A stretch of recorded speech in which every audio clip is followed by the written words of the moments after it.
From the moment Ricky Gervais walked on stage at the Golden Globes on Sunday night, it was clear he was taking no prisoners. "If you win an award tonight, don't use it as a platform to make a political speech," he advised the stars during his opening monologue. "You're in no position to lecture the public about anything, you know nothing about the real world. Most of you spent less time in school than Greta Thunberg." Several winners ignored his advice completely, more on their speeches in a sec, but that didn't stop the British comedian going all out as he fronted the ceremony for the fifth and apparently final time. Here are a few of his best jokes, along with 5 other highlights from this year's ceremony.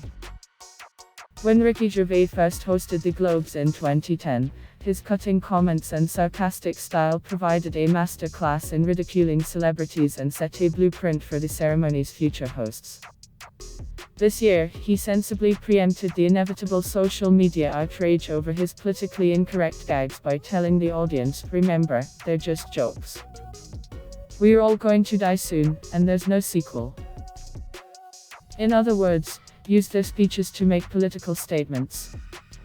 Some actors, including Russell Crowe and Cate Blanchett, made reference to the bushfire crisis, connecting it with climate change. On the subject of climate change, Best Drama Actor winner Joaquin Phoenix praised the FEPA for only serving vegan meals to stars at the ceremony. "I'd like to thank the FEPA for recognizing and acknowledging the link between animal agriculture and climate change," he said. "It was a very bold move making tonight plant-based, and it really sends a powerful message. The thing I like about this award is that coming in, I knew I was going to win," joked talk show host Ellen DeGeneres as she accepted the Carol Burnett Award. The prize recognizes outstanding achievement in television and was only introduced as part of the ceremony last year. DeGeneres, who was announced as the winner in advance, also made light of several acceptance speech tropes and clichés from the stage. "I couldn't have done it without my husband Mark. Mark, you are my rock. Thank you for supporting me through this crazy journey," she said to big laughs from the audience, including her wife, Portia de Rossi. "I know it wasn't easy for you or the kids, Rupert and Fiona, go to bed," she added, despite also not having any children. "The important thing," she added on a more serious note, "is that you all know me, and obviously you know me or else you wouldn't have laughed at all of it. I feel like we all think we know someone, there's a connection when we watch them on TV. Television inspired and influenced everything that I am today." Brad Pitt was clearly in a playful mood as he arrived on the red carpet ahead of the ceremony.